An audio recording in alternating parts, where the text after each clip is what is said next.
চকুৰাতি পতে কিনো আশা দিলি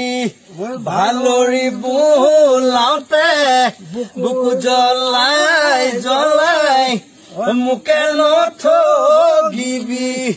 জ্বলাই নে মাৰিবি মোক কিছে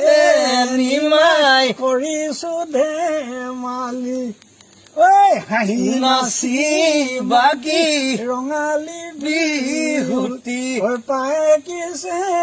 নিমাই ঐ কাষে চাপি ঘানা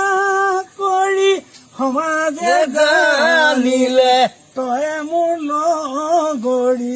তয়ে মোৰ লগৰী হলি দেখিছেনে খগেন গগৈ এতিয়াও সেই পজিটিভ মানুহ এজন ইমান দুৰৱস্থাৰ মাজতো জাপি লৈ ছাৰ খগেন গগৈ এতিয়াও বিহু গাই আছে ৰাস্তাৰ মাজত লগত মই আছো চাই থাকিব সদায় আমি গুলজাৰ আদমি হে গুলজাৰ ভাল লাগিছে মানুহটো একে এইখন নতুনকে ল'লো আৰু দেখিলো কিবা